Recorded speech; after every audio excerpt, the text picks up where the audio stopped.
Hi friends, আজকে দিনাজপুর বাংলা হিলিতে চলে আসলাম। ভাবলাম যে এখানে আসলাম তো আপনাদের সাথে এটা শেয়ার করি।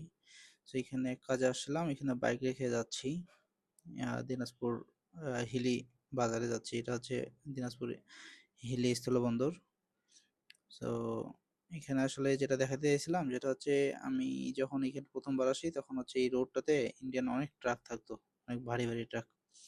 তো আজকে যে দেখতেছি হচ্ছে ট্রাক নাই, মনে হয় যে হচ্ছে এক্সপোর্ট ইম্পোর্ট বন্ধ এই মুহূর্তে। তাই আপনাদের ইন্ডিয়ান ট্রাকগুলো দেখাইতে পারলাম না।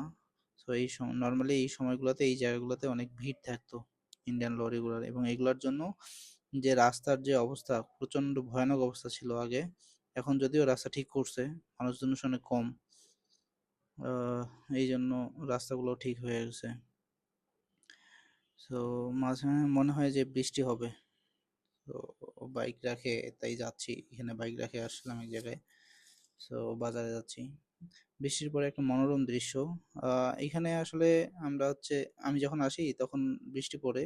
বৃষ্টির পরবর্তীতে ওই যে দেখা যাচ্ছে ওইদিকে, ওইটা হচ্ছে ইন্ডিয়ান বর্ডার আর কি, আমাদের লোম্যান নোম্যান ল্যান্ডস। এই ছোট ছোট খুপড়িগুলোতে আমাদের বিএসএফ সদস্যগুলো থাকে, এবং লাইনের অপোজিটে হচ্ছে ইন্ডিয়া। একটা হাসের একটা সুন্দর মনোরম দৃশ্য দেখা গেল। তো ওই যে বড় বিল্ডিং গুলো আছে, বড় বিল্ডিং গুলো হচ্ছে মূলত ইন্ডিয়ায়। আমি এখন বাংলাদেশের এখানে, এই যে আমাদের সামনে রেল লাইন, এই সামনে হচ্ছে আমাদের ইমিগ্রেশন অফিস।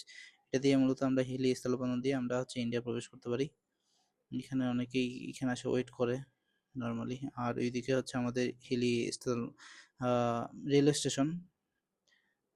যারা পারাপার করে তারা আসলে এই দিক দিয়ে যাওয়া আসা করে, এবং এই দিক দিয়ে হচ্ছে ইন্ডিয়ান যে মালবাহী ট্রাকগুলো আসে এগুলা এই দিক দিয়েই ঢুকে।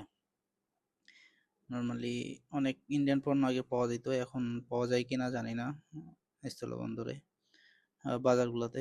আর এই যে সামনে দেখা যাচ্ছে মানুষজন, এরা আসলে ইন্ডিয়ান, বা হচ্ছে ইন্ডিয়া থেকে মনে হয় কেউ আসবে, ওদের অপেক্ষা করতেছে। সো এই হলো অবস্থা। দেখা যাক অন্য কোনো ভিডিওতে অন্য কোনো টপিকস নিয়ে দেখা হবে, কথা হবে। সে পর্যন্ত ভালো থাকবেন। বাই।